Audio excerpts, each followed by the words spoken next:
Hello friends, welcome back to the official YouTube channel of TechSage where we share income tax, financial, legal and secretarial updates with you.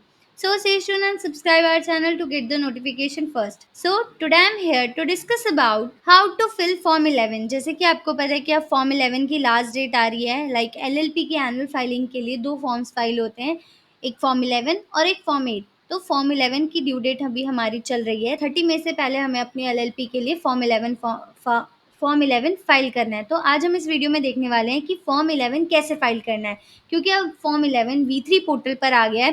तो form 11 में थोड़ा सा change हुआ है, जैसे कि पिछले साल में जैसा आपने फॉर्म 11 फाइल किया था सेम वैसा ही है, बट थोड़े बहुत चेंजेस उसमें आए हैं।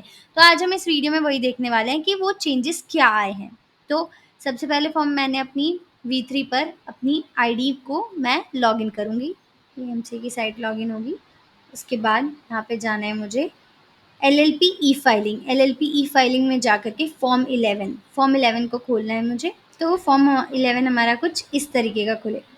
ठीक है, फॉर्म 11 में अब यहाँ पे क्या होता है कि इस फॉर्म में सबसे बड़ी चीज़ होती है कि ये जो चीज़ें आपको हल्की हल्की ब्लर कलर में दिख रही है ना, ये ब्लर मतलब कि ये फिल होंगी, ऑटो फिल होंगी, आपको इसमें कुछ फिल नहीं करना है। ठीक है, अब तो सबसे पहली चीज़ क्या होती है, यहाँ पर आप सबसे पहली चीज़ फाइल करने जाएंगे तो आपको फर्स्ट कॉलम में फाइनेंशियल ईयर फिल करना है, पर आप डायरेक्टली अगर फाइनेंशियल ईयर फिल करने जाओगे तो डायरेक्टली आपका फाइनेंशियल ईयर फिल नहीं होगा। उसको फिल करने से पहले आपको क्या करना है, सबसे पहले आपको अपना LLPN नंबर डालना है। LLPN नंबर आप यहाँ पे डालेंगे, आपकी कंपनी की सारी डिटेल्स यानी कि नाम, आपकी कंपनी की सारी डिटेल्स यानी कि नाम, एड्रेस, क्या जुरिडिक्शंस है, ये सारी चीज़ें, ईमेल आईडी, ये सारी चीज़ें ऑटो प्रीफिल हो जाएगी। ऑटो प्रीफिल होने के बाद सेकंड में आप यहाँ पे अपना फाइनेंशियल ईयर चूज़ करेंगे। अगर आप स्टार्टिंग में ही फर्स्ट में फाइनेंशियल ईयर चूज़ करने जाएंगे तो आपका फ्रॉम डेट तो ले लेगा, पर आप टू डेट नहीं डाल पाओगे। आप जैसे ही डालोगे वो गायब हो जाएगा, तो आप परेशान होगे। तो इसके लिए सबसे पहले आपको LLPN नंबर डालना है, उसके बाद आपको अपना फाइनेंशियल ईयर चूज़ करना है, तब आपका फाइनेंशियल ईयर बहुत आराम से चूज़ हो जाएगा। उसके बाद आपको नेक्स्ट चीज़ चेक करनी है, सारी चीज़ें ऑटो प्रीफिल हो जाएगी। प्रिंसिपल बिजनेस एक्टिविटी आपकी ऑटो प्रीफिल आएगी, वो भी आपका ऑटो प्रीफिल हो जाएगा। यहाँ पे आपको बिजनेस क्लासिफिकेशन भरना है कि आपका किस टाइप का बिजनेस है। तो बिजनेस है, प्रोफेशन है, सर्विसेज है, ऑक्यूपेशन है, ये आपको अपने बिजनेस के अकॉर्डिंग चूज़ करना है। उसके बाद ये 6 नंबर का कॉलम आपका ब्लैंक रहेगा, ये ऑटो प्रीफिल नहीं होगा। अब बहुत लोग बोलते हैं कि ये ऑटो प्रीफिल नहीं हो रहा है, नहीं हो रहा है, नहीं हो रहा है। तो ये ऑटो प्रीफिल क्यों नहीं हो रहा है? ये ऑटो प्रीफिल करने के लिए आपको ये इंडिविजुअल पार्टनर्स की डिटेल डालनी पड़ेगी। यहाँ पे है डाउनलोड एक्सेल, आपको इस एक्सेल को डाउनलोड करना है। ये एक्सेल आपकी डाउनलोड होगी।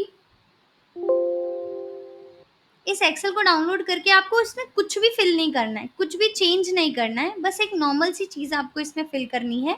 ये एक्सेल कुछ ऐसी खुलेगी। इस एक्सेल में आपका क्या होगा, इस एक्सेल में आपका बस ये कंट्रीब्यूशन आपका नहीं डला होगा। कंट्रीब्यूशन आपको डालना है, बाकी सारी चीज़ें ऑटो प्रीफिल रहेगी। ऑब्लिगेशंस भी फिल रहेगी, आपके ऑब्लिगेशन के पिछले बार का आपका रेशो क्या गया हुआ है वो यहाँ पे ऑटो प्रीफिल आएगी। आपको इस साल की कंट्रीब्यूशन अगर इसमें कुछ चेंज हुआ है या कोई एडिशन हुआ है या कोई रिडक्शन हुआ है तो आपको उस अकॉर्डिंग यहाँ पे फिल करना है। फिर आपको बताना है कि वो आपका जो पार्टनर है वो रेसिडेंट है या नहीं है, येस और नो यहाँ पे आपको फिल करना है। फिर यहाँ पे भरना है कि number of limited liability partner, मतलब कि वो कितनी कंपनीज में, कितने LLP में उनका अदर इंटरेस्ट भी है, वो यहाँ पे आपको फिल करना है। 1 हो चाहे 2 हो चाहे 3, तो वो आपको दोनों पार्टनर्स के लिए यहाँ पे फिल करना है। और यहाँ यहाँ पे LLP और यहाँ पे नंबर ऑफ कंपनीज यानी कि वो कितनी और कंपनीज में एज अ पार्टनर या फिर एज अ डायरेक्टर है, आपको वो चीज़ें यहाँ पे नंबर्स फिल करना है। और ये फिल करने के लिए ये फिल कर दो तरीके हैं, दो चेकिंग के दो तरीके हैं। एक तो है कि आप यहाँ एक्सेल शीट में देखेंगे ना तो पार्टनर वन और पार्टनर टू इनकी डिटेल्स ऑलरेडी आ रही है, मतलब कि ये पार्टनर सिर्फ जितने LLP या जितनी भी कंपनी में पार्टनर या डायरेक्टर होंगे वो सारी डिटेल्स आपको यहाँ पे भी शो करेंगी। ठीक है, दोनों पार्टनर की, पार्टनर वन की भी करेगी और पार्टनर टू की भी करेगी। आपको यहाँ से तो चेक करना ही करना है, साथ में डायरेक्टर मास्टर डेटा जैसे भी आपको वहाँ पर अपने डायरेक्टर्स की डिटेल चेक करनी है कि वो और किस किस कंपनी में डायरेक्टर या पार्टनर है, वो उस अकॉर्डिंग आपको ये शीट फिल करनी है। शीट को फिल करने के बाद कोई एरर यहाँ पे, जैसे आपने इस कॉलम में अगर आप कंट्रीब्यूशन वगैरह भरते हैं तो यहाँ पे कई बार एरर आता है कि ये नंबर नेम में नहीं है, या जो भी एरर आएगा आपको उस एरर को कुछ भी नहीं करना है। सिंपल इस एक्सेल शीट को आपको सेव करना है और अपने उस जहाँ पर आप फॉर्म फिल कर रहे हैं वहाँ पर जाकर के अटैच कर देना है। जैसे ही आप ये एक्सेल शीट अटैच करोगे, ये वाला 6th कॉलम आपका ऑटो प्रीफिल अपने आप ही फिल हो जाएगा, भर जाएगा ये। आपको भरने की ज़रूरत नहीं है। पर जब तक आप ये फाइल अटैच नहीं करोगे तब तक ऊपर की डिटेल्स नहीं आएँगी। वो डिटेल्स आ जाएँगी। उसके बाद ये आपने वहाँ पे भरा था कि रेज़िडेंट है या नहीं है, ये भी चीज़ें उसी एक्सेल के थ्रू आ जाएँगी, ठीक है? और आपको यहाँ पे कुछ भी नहीं भरना होता है। उसके बाद सीधा आपको यहाँ पे whether turnover of your LLP exceed 5 crore करती है तो येस, नहीं करती है तो नो। सेव करके नेक्स्ट आगे बढ़ना है। आगे वाले पेज में ऑप्शनल अटैचमेंट आपको कुछ लगानी नहीं है। अब यहाँ पे आता है वेरिफिकेशन। तो लास्ट टाइम क्या हो रहा था, लास्ट टाइम हम एक ही डायरेक्टर के दिन से फॉर्म को कर लेते थे, यानी कि आप वेरिफिकेशन में भी उसी पार्टनर का डाल सकते हो और सर्टिफिकेशन में भी एक ही पार्टनर का डाल सकते हो। एक ही पार्टनर का डाल के आप अपना फॉर्म फिल कर सकते हो। पर इस बार क्या करना है आपको, इस बार आपको दोनों जगह एक ही वेरिफिकेशन, दोनों जगह दोनों अलग-अलग पार्टनर्स का डालना है। अब यहाँ पे जैसे आप देख सकते हो हमने एक पार्टनर का भरा है और नीचे नीचे आपको सेकंड पार्टनर का सर्टिफिकेशन करना है। अगर आपकी टर्नओवर 25 जो 5 करोड़ से ऊपर थी और अगर आपका paid up share capital 25 lakh से ऊपर होगा, तो आपको ये यहाँ पर ऑडिटर्स की डिटेल भी देनी पड़ेगी। जो जैसे मेरे केस में नहीं है तो मैंने ऊपर यानी कि वेरिफिकेशन में पार्टनर नंबर 1 की डिटेल डाली है और सर्टिफिकेशन में पार्टनर नंबर 2 की डिटेल्स डाली है, ठीक है? पार्टनर नंबर 1 में उनका नाम भी पूछा है और डिन नंबर भी पूछा है। सर्टिफिकेशन में ओनली पार्टनर नंबर 2 का डिन पूछा है। ये करके हमें इसे सेव करना है।